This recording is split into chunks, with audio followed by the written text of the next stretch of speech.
Hello, my name is Jennie and I am a Census Outreach Student Ambassador for Solano Community College. Today I will be making a little presentation for you. It won't take very long. It's about the census, all the important takeaways that you should know about the census if you haven't completed it already. I've decided to make a little presentation so that you can always refer back to this video if you have any questions or if you just need someone to really explain to you what the census is all about. All right, getting started. So what is the census? Every 10 years, people across the country, including California, fill out the census in order to have an accurate count of all the people in the U.S. The census determines California's federal funding for important community services that help support our families and fair share of representation in California and Washington, D.C. The 2020 census will decide how billions of federal dollars are distributed in California. An undercount could impact funding for our schools, health services, child care, emergency services, and many other programs. The 2020 census will decide the number of California's congressional members and electoral college votes. A complete count means more people in power who truly represent and advocate for our communities. It's in the Constitution, and the U.S. Constitution requires a census every 10 years. So what information does the census collect? The person in the housing unit who fills out the census questionnaire or talks to the census taker is known as Person 1.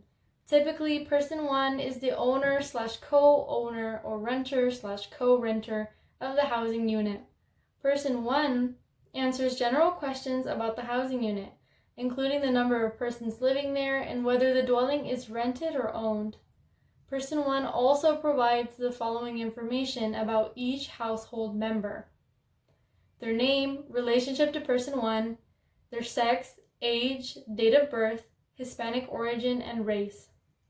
It is important to know that citizenship status is not asked on the census. Everyone, regardless of their immigration status, has certain basic rights.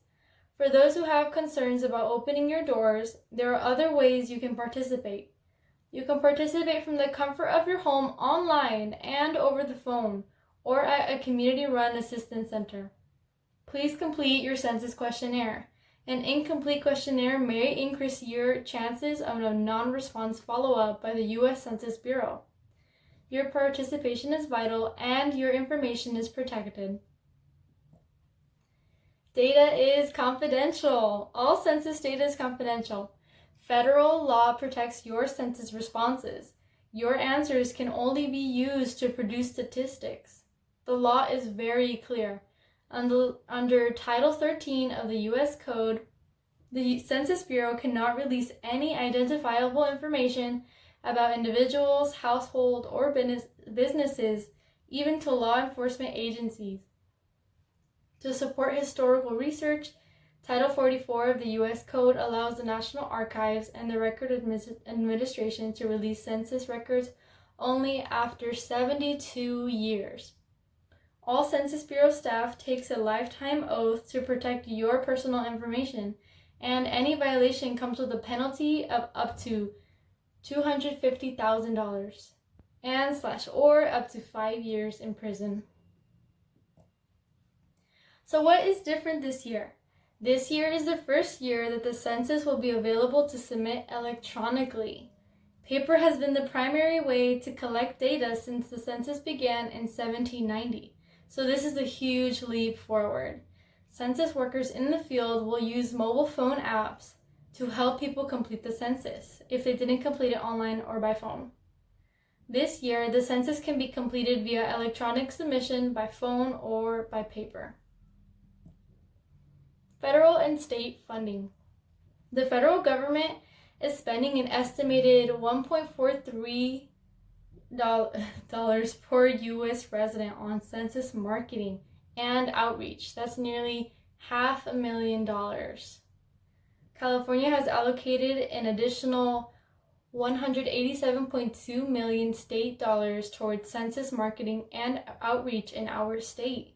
This is the largest state allocation in the U.S. That's about $4.68 per California resident. So why is the census important to the community colleges here in California? It is important because college students are one of the hardest to count populations that we have. But we all benefit from it. You, your community, your campus all benefit from census data. College students benefit from federal student loans, legislation, campus funding, campus improvements, and health and social services. Local government officials use the census data to ensure public safety, provide health care, and improve schools and hospital facilities. Businesses use census data to decide where to build factories, offices, and stores that create jobs and serve local communities. City planners and real estate developers use the census to improve transportation and infrastructure, including affordable housing. So completing the census will help you personally because you probably care about federal student loans, federal research grants, campus funding, campus improvements, including labs, buildings, and classrooms, health and social services, federal legislation, and it also impacts student future careers. Many professionals are heavily dependent on federal funding. This is fields like medicine, social work, nursing, science, research, and public health.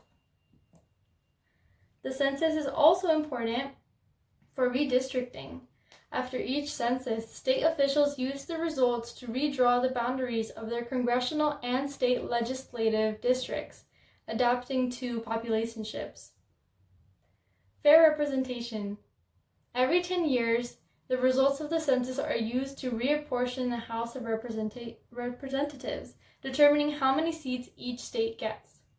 Billions of dollars are at stake. Census data determines the allocation of billions of dollars to support your state, country, and community's vital programs. So the census is available in many different languages. Apart from English, it's also in Spanish. Online, it is available in 12 different non-English languages that are listed there in the middle. And there's also other resources for like language glossary and language identification in 59 other non-English languages. So the big takeaways that you should really be taking from this presentation to know about the census is that it is safe and secure. There are 3 ways that you can complete it. If you haven't already, it's online, by phone, or by mail. Everyone in your household counts, even if you're not related to them. If you're not sure if somebody else in your house has completed the 2020 census and that they didn't include you, you should complete the 2020 census on your own again and include everyone living in their household. The Census Bureau has processes in place to resolve duplicate submissions. Here's a little poster that I made, just a little brief explanation about everything that I've talked about. And at the very bottom, it's the website that you can complete the census as of right now if you haven't already, or the 2 phone numbers that you can call for English or Spanish. And of course, you can complete it by mail. It should have arrived at your home if you haven't completed it by phone or online already. So thank you so much for listening. If you have any questions for me, you can DM Puente SEC, or you can leave a comment here on this video. I am always here to help you learn more about the census and complete something that is so important. You really do matter. I hope that you are counted in this 2020 census and all the other census to come. Thank you. Bye-bye.